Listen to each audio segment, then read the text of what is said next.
अस्सलाम वालेकुम। कभी कभार बच्चों का ज़रूरत से ज़्यादा हाइपर एक्टिव होना पेरेंट्स के लिए बहुत परेशानी का बाइस बनता है। स्कूल से मुसलसल शिकायत आती है कि आपका बच्चा बैठता नहीं है, हर वक्त चलता रहता है, पूरी क्लास बैठ जाती है लेकिन ये नहीं बैठता, तवज्जो नहीं देता, अटेंशन नहीं दे पाता। ये तमाम अलामात किस तरफ इशारा करती हैं?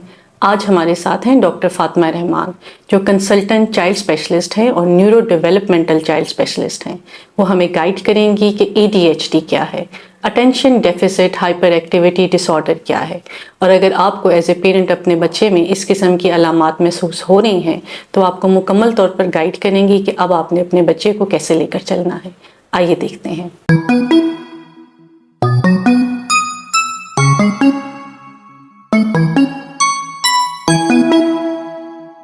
अस्सलाम वालेकुम डॉक्टर फातिमा, आप काइंडली बताएंगी कि ADHD क्या है और ये बच्चों में क्यों होता है?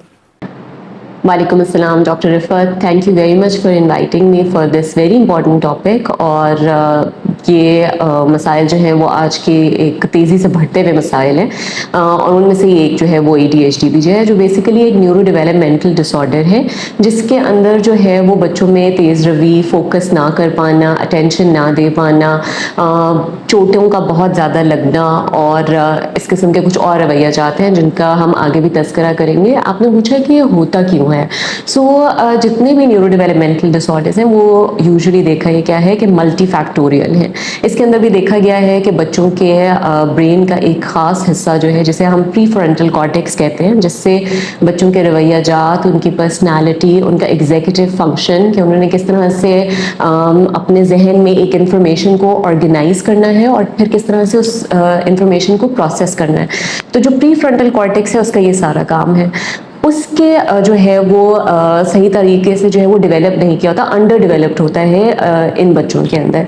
इसके अलावा हमारी बॉडी में मुख्तलिफ न्यूरो ट्रांसमीटर्स होते हैं, जिसके अंदर ADHD में जो है वो डोपामीन और नॉर एपिनेफ्रिन, ये दो न्यूरो ट्रांसमीटर्स हैं जिनका देखा गया है कि बैलेंस जो है वो ख़राब हो जाता है। अमूमी तौर पर जो है डोपामीन की कमी जो है इसकी वजह से हाइपर एक्टिविटी और इम्पल्सिविटी या इनअटेंशन जो है वो ज़्यादा होती है।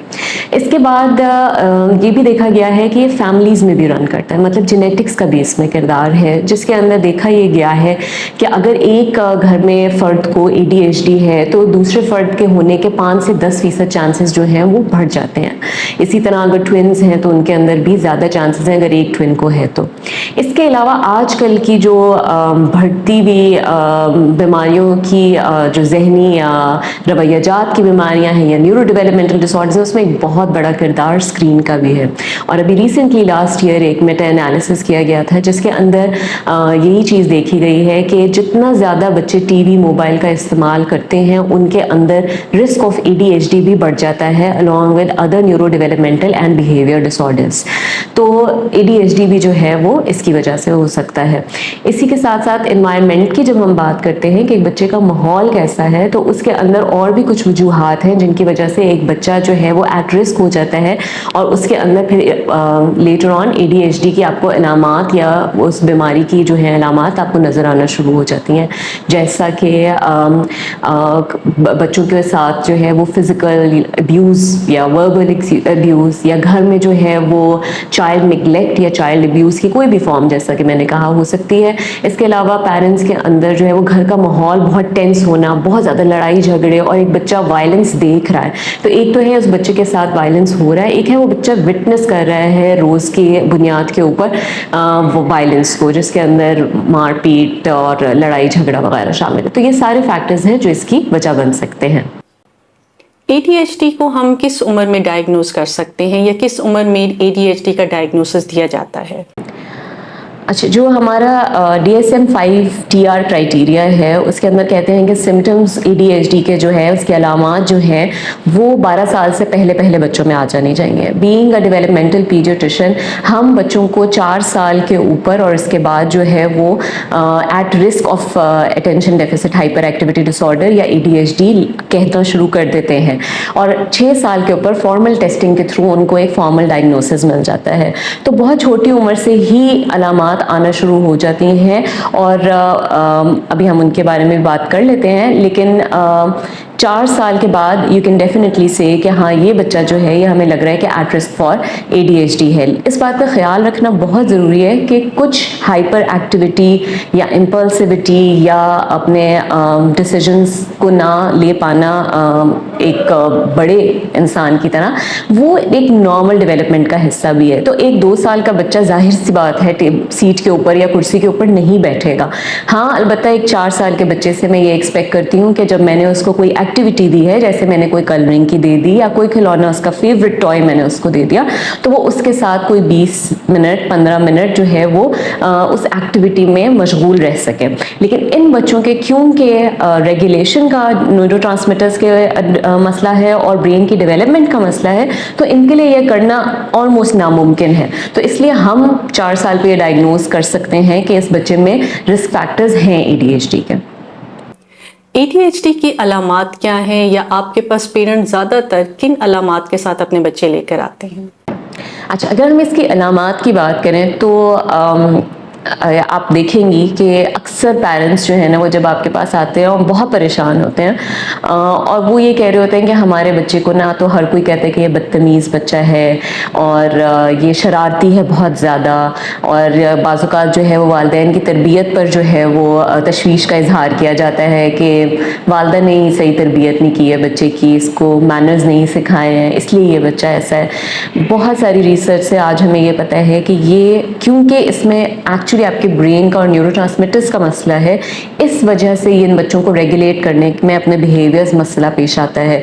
तो इसका हरगिज़ ये मतलब नहीं है कि ये आपकी पेरेंटिंग का कोई फुकदान है या जो है वो इसका जो है वो बदतमीज़ है पर से, इस वजह से इसमें ये मसला है। जब हम अलामात की बात करते हैं तो इसकी बेसिकली 2 टाइप्स है, एक हाइपर एक्टिव इम्पल्सिव टाइप है और एक इनअटेंटिव टाइप है। कुछ बच्चों में primarily hyper active impulsive type हो सकती है, जिसके अंदर ऐसा लगता है कि बच्चे के अंदर बैटरी डली हुई है, सेल डले हुए हैं, हर वक्त मोटर की तरह, मशीन की तरह ये बच्चा जो है ना वो भागता दौड़ता रहता है और इसके लिए एक जगह पे टिक के बैठना बहुत मुश्किल है। इसके अलावा इन बच्चों में डेंजर अवेयरनेस नहीं होती है, तो ये बहुत चोटें इनको अक्सर फ्रीक्वेंटली लग रही होती हैं, जैसे भागते भागते टेबल में टक्कर लग जाना, दरवाजे में लग जाना, गिर जाना, तो अक्सर इन बच्चों को चोटें लग रही होती हैं। फिर इनको और ये भी नहीं पता होता कि अच्छा ये अगर मैं यहाँ से इस हाइट से छलांग लगा दूंगा तो ये ख़तरनाक है मेरे लिए, तो डेंजर अवेयरनेस नहीं होती है। जब ये बच्चे स्कूल में जाना शुरू कर देते हैं तो वहाँ पे भी इनके लिए क्लास में जो है वो एक जगह टिक के बैठकर काम करना मुश्किल होता है, एक्सेसिवली बातें करते हैं, बीच में 2 लोग बातें कर रहे हो तो बीच में टोक देते हैं और अपनी बात करना जो है उसको अहमियत और तरजीह देते हैं। इसके जो बरक्स इनअटेंटिव टाइप है, जिसकी अंदर जो है वो बच्चों में अटेंशन और फोकस का ज़्यादा मसला होता है। तो आप इनको छोटी उम्र से ही देखेंगे कि आप इनको जब कोई 2 या 3 काम इकट्ठे मिला के देंगे, तो जो कि अगर आपने 2 काम कहें कि अच्छा आप ये दरवाज़ा खोल के साथ वाले रूम से शूज़ ले आइए, तो अगर आपने इस तरह के 2 से 3 काम मिला के कहे हैं तो अमूमन 4 साल का बच्चा जो है वो ऐसे काम कर लेता है, लेकिन इनको ये प्रोसेस करने में मुश्किल होगी। तो आपको शायद इनको थोड़ा सा सुपरवाइज करना पड़े और आप इन्हें जाके कहेंगे कि अच्छा अब आप दरवाज़ा खोलिए, अच्छा अब आप लाइट ऑन करें और अब आप शूज़ ले आए। तो इस तरह से इनके लिए जो है वो काम करना आसान होता है, वरना ये भूल जाते हैं आपने इनको जो बात कही है।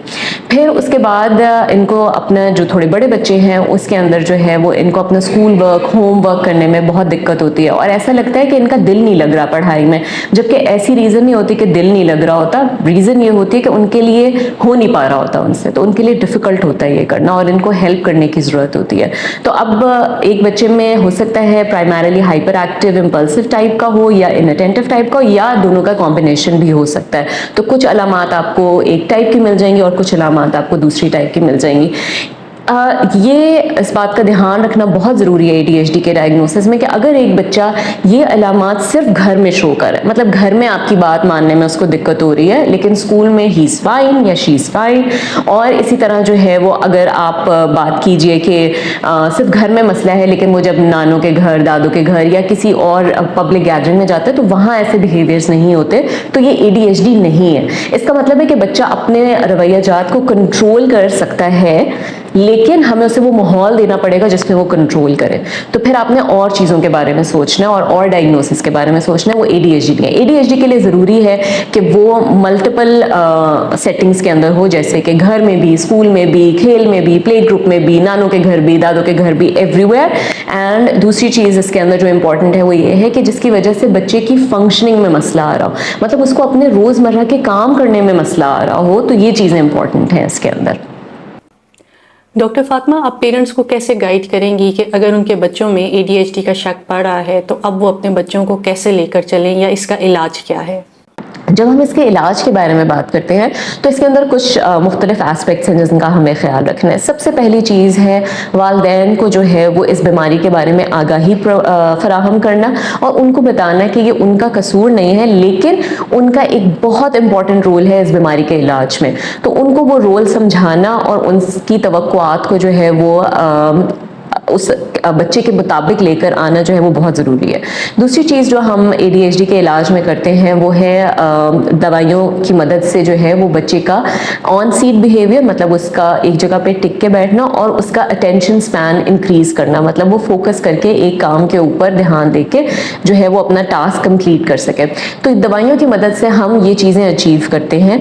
और इसके साथ साथ आप बिहेवियर थेरेपी देते हैं इन बच्चों को, जिसके अंदर उनके रवैयों को, क्योंकि ऑब्वियसली आपके पास जब बच्चा आ रहा है तो उसने कुछ चीज़ें जो हैं वो सीख भी ली हैं, तो उन रवैयाजात को वापस करने के लिए और उनके तहम्मुल मिजाज में लाने के लिए और उनको जो मुख्तलिफ ख़तरे हैं उनसे आगाही देने के लिए, उनके स्कूल वर्क, होम वर्क में उनको मदद करने के लिए बिहेवियर थेरेपी की ज़रूरत पड़ती है। जो इसमें एक बहुत इंपॉर्टेंट चीज़ है वो ये है कि हम अपने बच्चों के साथ जो है ना कैसा बिहेव करते हैं। सो ADHD में हम कहते हैं कि इन बच्चों को आप रीइंफोर्स कीजिए थ्रू रिवॉर्ड्स। तो स्टिकर्स हो सकते हैं, कोई स्टार्स हो सकते हैं, कोई खाने पीने की चीज़ हो सकती है, कोई आउटिंग हो सकती है, जिसके ज़रिए आप इन बच्चों को इनाम जो है वो एक सामने रख के और इनसे जो है ना वो छोटे छोटे टास्क करवाएं। दूसरी चीज़ ये है जो आई थिंक आम पेरेंट्स के लिए भी मैं कहूँगी कि उतनी ही इम्पॉर्टेंट है। हम अपने बच्चों की गलतियाँ बहुत ज़्यादा पकड़ते हैं, लेकिन हमें उनकी अच्छाइयाँ पकड़ने की ज़रूरत है। सो कैच देम गुड। उन्हें तब जो है वो जब भी वो कोई अच्छा काम करें उनकी हौसला अफजाई कीजिए। और बाज़ औक़ात अगर कोई ऐसा बुरा काम है जिससे उनकी जान को ख़तरा नहीं है या वो एक शरारत है तो उसको इग्नोर भी आप कर सकते हैं। तो हर बुरी चीज़ पे उन्हें मना करना या डांटना और हर अच्छी चीज़ को इग्नोर कर देना जो है वो बहुत पॉजिटिव चीज़ नहीं है। तो हमें ये करने की ज़रूरत है कि जब भी वो कोई अच्छा काम करें उन्हें सराहें और उनको अप्रिशिएट करें, और ताकि वो दोबारा उस काम को करने के लिए जो है ना वो मोटिवेट हों। तो ये करने की ज़रूरत है। साथ बाज़ों का जो बच्चे स्कूल जा रहे होते हैं, फिर हमें स्कूल के साथ भी बात करके तो इन बच्चों के लिए जो है वो एक प्लान बनाना पड़ता है और उस प्लान को फॉलो किया जाए तो ये बच्चे जो हैं वो ज़िंदगी में जो चाहे वो कर सकते हैं। तो ये बच्चे डॉक्टर्स भी हैं, ये बच्चे इंजीनियर्स भी हैं, ये बच्चे आर्टिस्ट्स भी हैं, ये बच्चे जो हैं वो सॉफ्टवेयर इंजीनियर्स भी हैं। तो ऐसा नहीं है कि ADHD वाला बच्चा जो है वो अपनी ज़िंदगी में आगे नहीं बढ़ सकता। अगर प्रॉपर इलाज किया जाए तो ये बच्चे आगे बढ़ सकते हैं। आखिर में आप उन पेरेंट्स को जिनके बच्चों को ADHD है क्या मैसेज देना चाहेंगी और क्या होप देना चाहेंगी? पेरेंट्स को मैं ये मैसेज देना चाहूँगी कि एक तो अपने बच्चों के साथ टाइम स्पेंड कीजिए, चाहे उन्हें ADHD है या नहीं है। उनके स्क्रीन टाइम को, मतलब कि TV मोबाइल को मॉनिटर कीजिए और जो रिकमेंडेड गाइडलाइंस हैं उनको फॉलो करें। 2 साल से पहले अपने बच्चों को स्क्रीन्स मत दें, 2 साल के बाद जो है वो 1 घंटे से ज़्यादा ना दें स्क्रीन्स।